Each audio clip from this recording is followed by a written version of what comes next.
The first half of 2020 has been dominated by the impact of the COVID-19 pandemic on economies the world over. And in the second half, we are seeing concerted efforts towards economic reconstruction by countries across the globe. Businesses in India, too, are displaying tremendous fortitude and flexibility as they attempt to weather this storm. Needless to say, one of the key pillars of this economic fight back has been the increasing influence of digital. Hi, I'm Suresh Venkat, and in this episode of Facebook and BCG Present Turn the Tide, Unlock the New Normal, in association with CNBC TV 18, we explore the four wheeler category of the auto industry. Over the next half an hour, we will present insights and offer solutions to help four wheeler brands leverage the power of digital to drive business resurgence. Today, I'm joined by Prosenjit Datta Barua, Vertical Head Technology, Telecom, Automotive and New Business, Facebook India, and Vikram Janakiraman, Partner and MD, BCG India. Prosenjit, Vikram, welcome to the show. PD, first question for you. For the last few years, the auto sector had already been facing challenging times. Then the pandemic came along and impacted both manufacturers and consumers alike.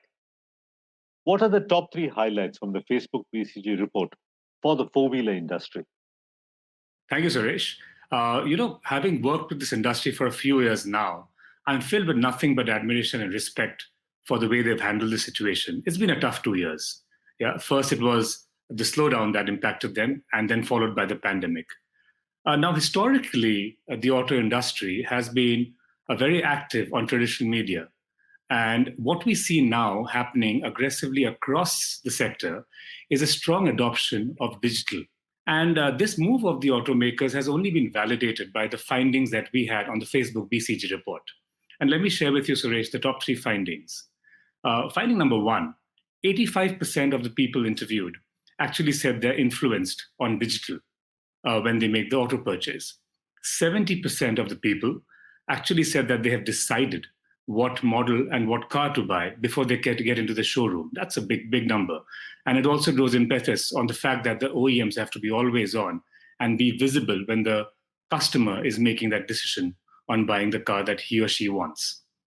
And finally, 1 out of 4 people who held back their purchases due to the pandemic actually said that if they are given an option on a relatively touch-free experience where they don't have to move out too often, they would be happy to reconsider and move ahead with their purchase. So 3 points that validate the industry move currently. Vikram, over to you. How has the pandemic affected the market mix in the four-wheeler industry now, and what are the main causes for this shift in consumer behavior? Thank you, Suresh. Glad to be on your show. So that's an important question. I think some trends that we were already seeing, which is Indian consumers are bargain hunting, continue. But I think there are 3 important new trends to consider in the way consumers will interact with OEMs going forward and think of their car purchase journey. The first is a much higher value-seeking behavior, driven by a lot more income uncertainty and budget constraints. So as we spoke to consumers, almost a third of consumers who are now in their car purchase journey have said they actually intend buying a lower priced variant. Most of them have, however, said that they will still go with the brand that they originally considered, right? I think the second dimension is the one that Prosenjit already covered. I'll touch on it briefly, which is around much higher reliance on digital, right? Consumers today are really concerned about physical contact in any form. So going into the dealership is something that they don't want to do. And as a result, I think while even pre-COVID, the role of digital in influencing consumer purchases was very high, right? And today, consumers are actually expecting brands to give them an option to go all the way, which is get financing, get insurance, buy the car, get delivery, maybe schedule a test drive. So I think there's a much higher need for consumers to be able to buy the car without ever having to come in physical contact with anybody.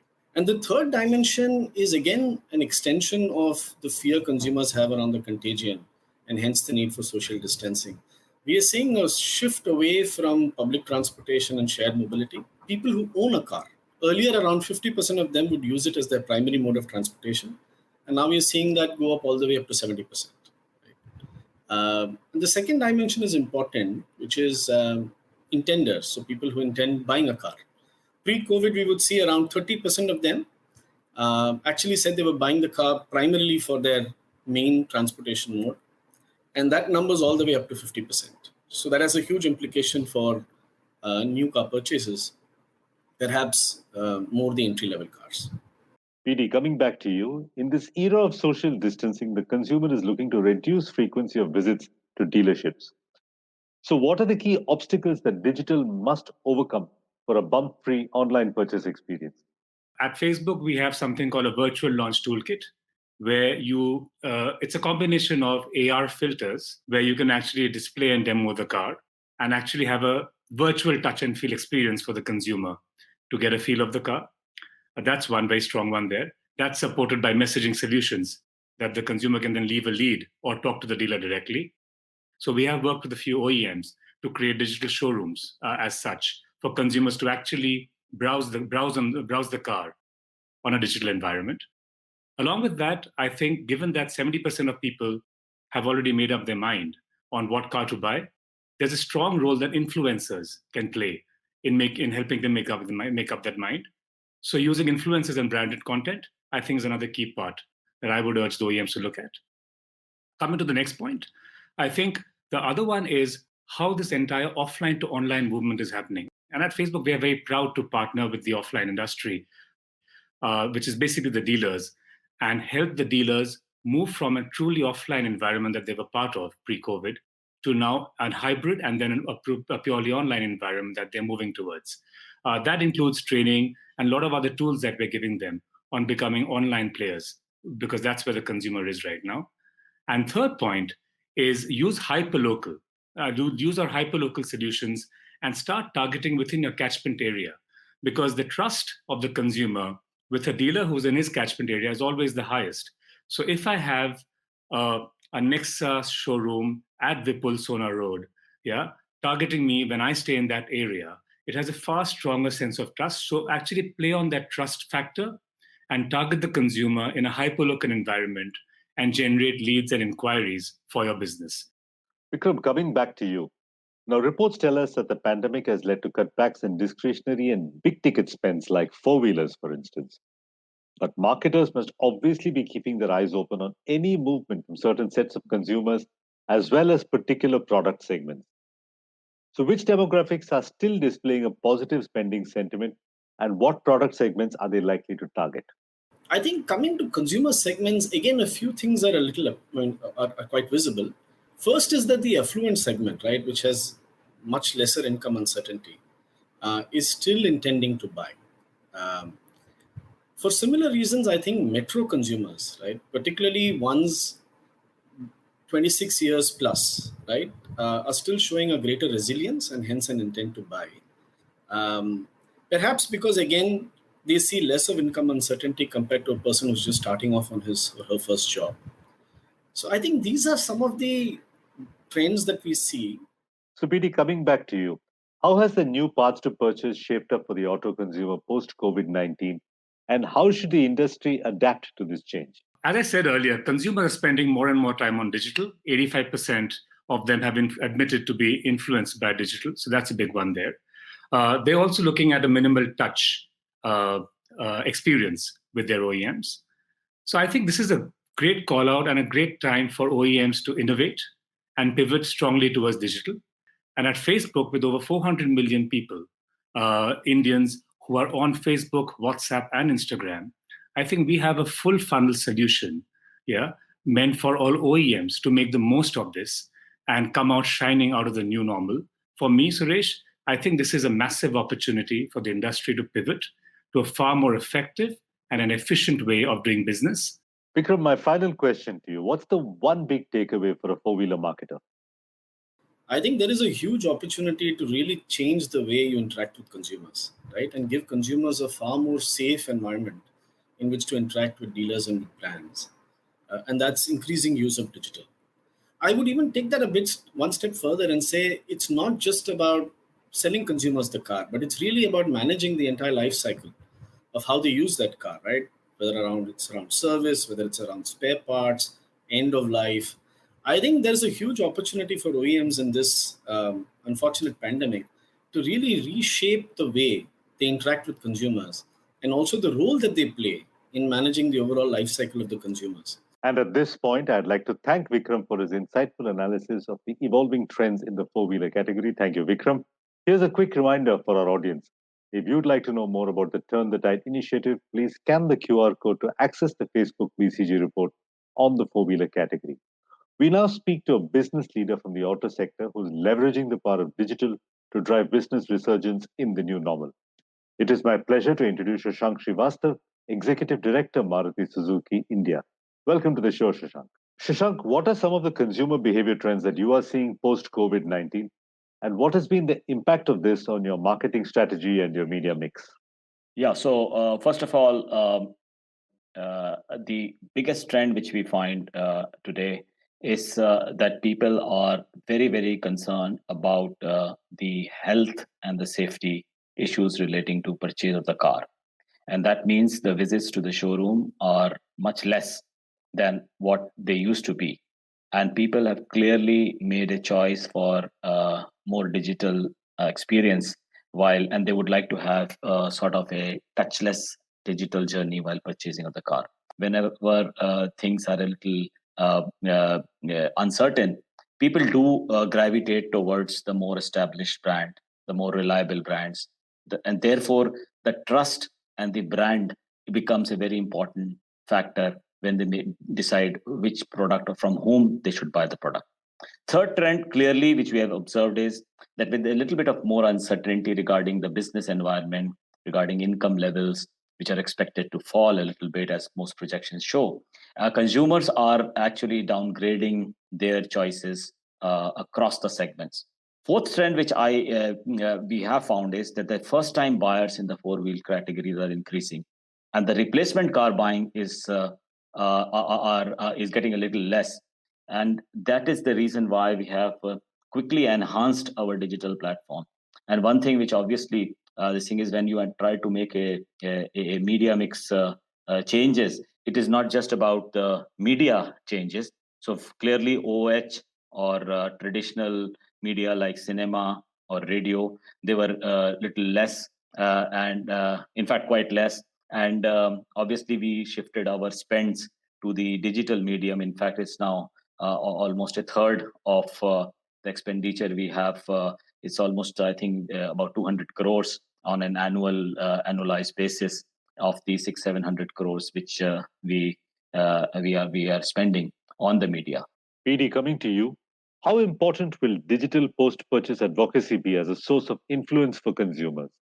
I think post-COVID, the importance of digital on the post-purchase and in fact through the purchase journey will be even more important. And to state some data points, so 36% of the people actually stated peer recommendations as the top 3 areas of influence when they're making a decision on a car purchase.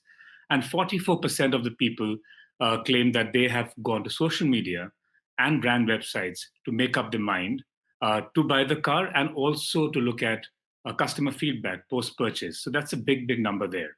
So therefore, it's, I think, a big opportunity for brands to, begin the conversation and continue the conversation in a post-purchase scenario on social media and digital.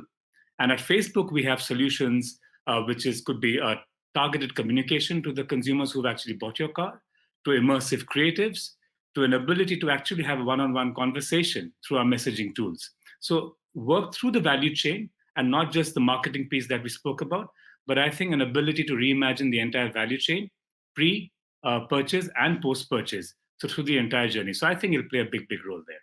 Suresh. Shashank, now 85% of auto consumers are influenced by digital.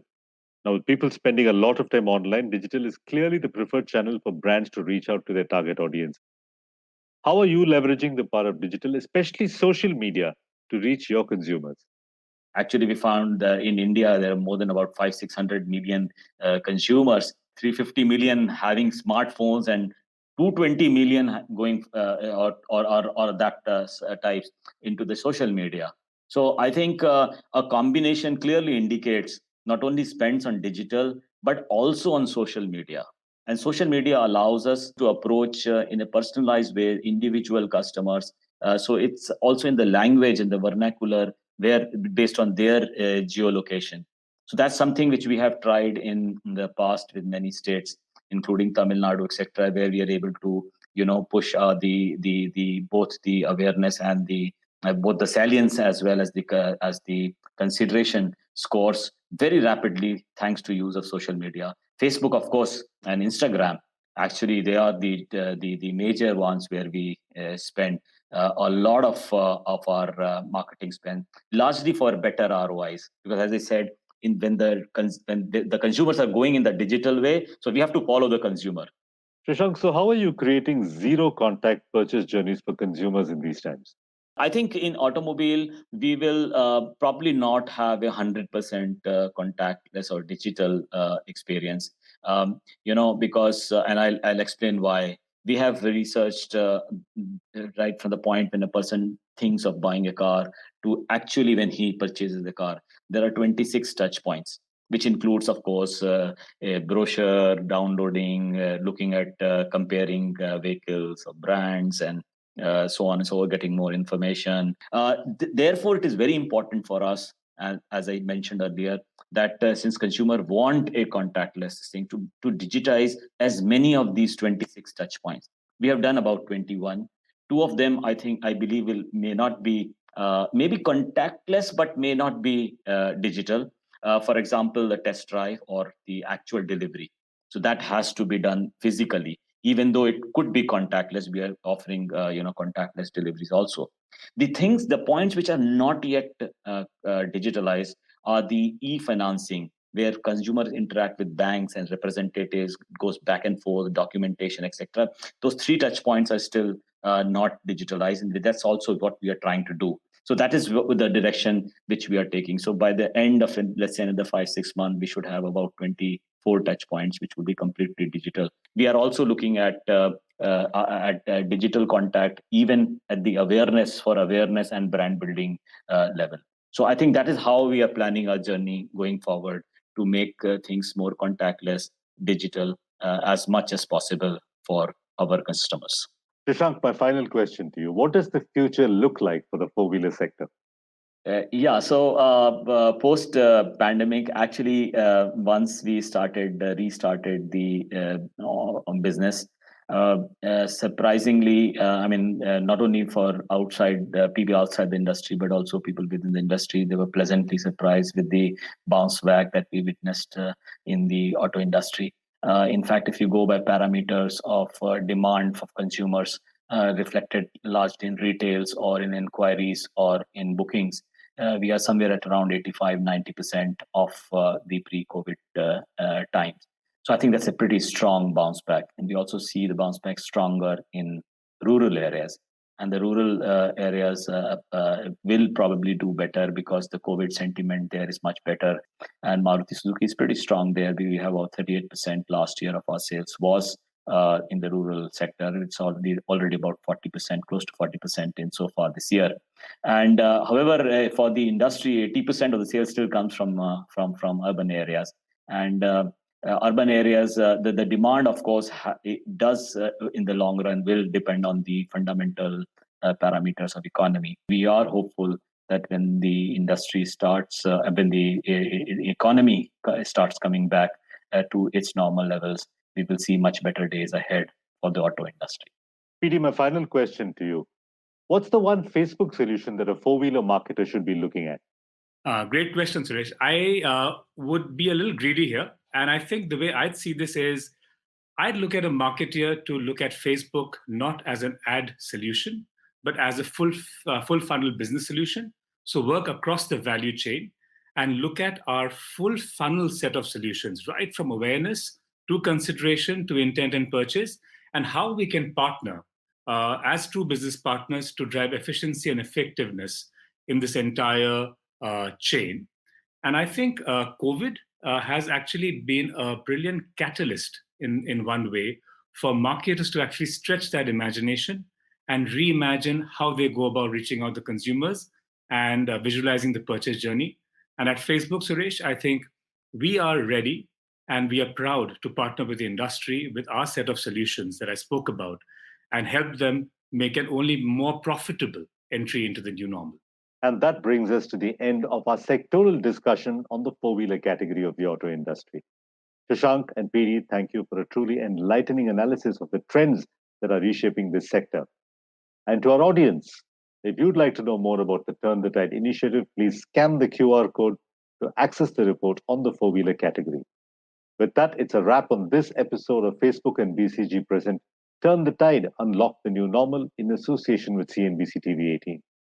In the weeks ahead, we will be shifting the spotlight to other industry sectors with our panel of experts who will offer guidance to help you meet your business goals in the new normal. For now, it's goodbye. Many thanks for tuning in.